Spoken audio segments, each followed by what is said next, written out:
Hi everyone, আসসালামু আলাইকুম। Welcome to Piya Yasmin cooking world. আজ আপনার সঙ্গে শেয়ার করব দুধে ভেজানো পাকন পিঠা। সঠিক পরিমাপে তৈরি করে দেখাবো আজকে পিঠা। প্রথমে আমি 4 কাপ পানি দিয়ে দিচ্ছি। এরপর দিয়ে দিব লবণ স্বাদ অনুযায়ী, দিয়ে দিচ্ছি 2টা এলাচ, 2টা দারচিনি। এখন পানিটা ফোটা পর্যন্ত অপেক্ষা করতে হবে। এখন দিয়ে দিচ্ছি চালের গুঁড়া 4 কাপ পরিমাণের। যতটুকু পরিমাণের চালের গুঁড়া অ্যাড করব, ঠিক ততটুকু পরিমাণের আটা এখানে অ্যাড করব। আটাটা আমি একবারে দিব না, আমি আস্তে আস্তে আটাটা অ্যাড করব।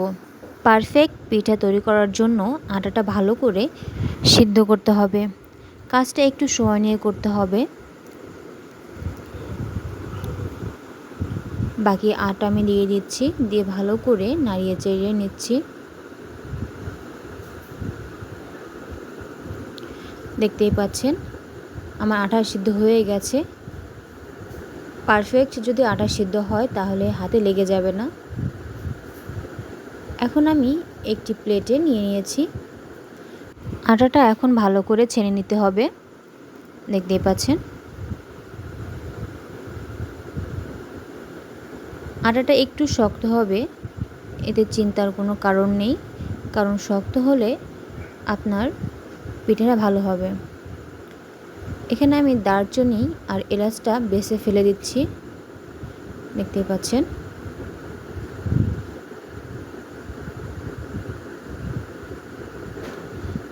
এখন আমি অ্যাড করে দিচ্ছি 3টা ডিম। 3টা ডিম আমি নিয়েছি। ডিমের কুসুমটা ফেটিয়ে আমি ভিতরে আস্তে আস্তে দিয়ে দেব। ডিমটা একবার আমি অ্যাড করব না, ডিমটা দিয়ে আবার আটাটা ছানতে হবে। যত ভালো ছানা হবে তত ভালো পিঠা হবে, এর জন্য বেশি করে আটাটি ছানতে হবে।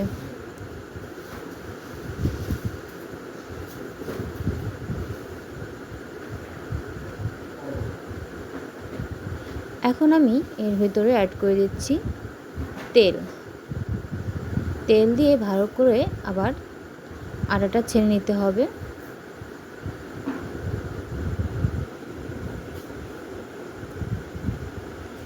একটি নরম সফট ডো তৈরি করতে হবে সঠিক পিঠা বানানোর জন্য। আটার ডোটা আমার প্রায় তৈরি হয়ে গেছে। দেখতেই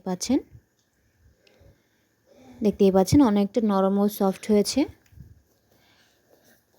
ডোটা হাতে নেওয়ার পরে চাপ দিলে যদি সাইড না ফেটে যায় তাহলে বুঝতে হবে এটি পারফেক্টভাবে তৈরি হয়ে গেছে। আমি এখানে একটি রুটি পিঠি নিয়েছি। পেড়ের উপরে তেল মাখিয়ে নিয়েছি যাতে রুটি বেলার সময় নিচে লেগে না যায়। এখন আমি মোটা একটি রুটি বেলে নিয়েছি। দেখতেই পাচ্ছেন একটি ছুরির সাহায্যে মাঝখান থেকে আমি কেটে নিচ্ছি। আপনারা চাইলে যে কোনো ডিজাইনের করতে পারেন, যে কোনো ফুলও করতে পারেন। আমি এভাবে ডিজাইনটা করে নিচ্ছি খুব সহজে। এভাবে আপনারা করতে পারবেন একটি ছুরির সাহায্যে। দেখতেই পাচ্ছেন অল্প সময়ের ভিতরে অনেকগুলো পিঠা তৈরি হয়ে যাবে এভাবে করলে। একে একে আমি সব পিঠেগুলোর এইভাবে বানিয়ে নিব।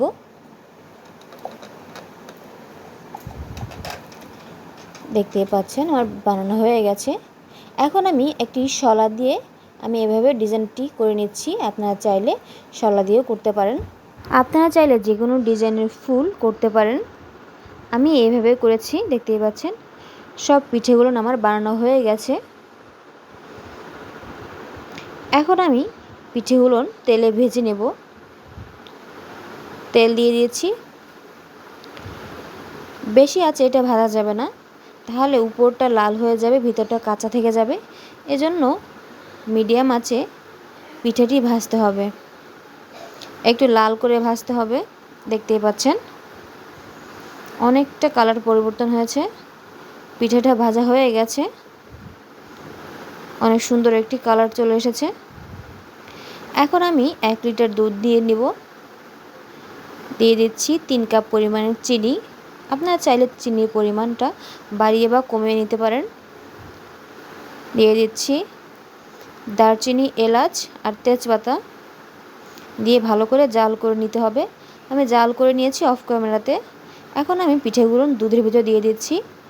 দুধের ভিতরে দেওয়ার পরে আমি এখানে 2 ঘন্টার জন্য রেস্টে রেখে দেবো।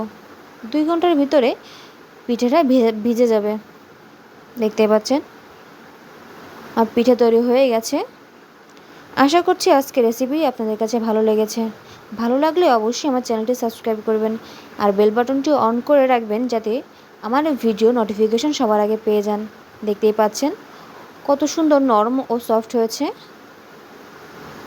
মুখে দিলেই মিলিয়ে যাবে। আজকের রেসিপিটা যদি আপনাদের কাছে ভালো লাগে অবশ্যই বাড়িতে ট্রাই করবেন। আজকে এই পর্যন্ত। আল্লাহ হাফেজ।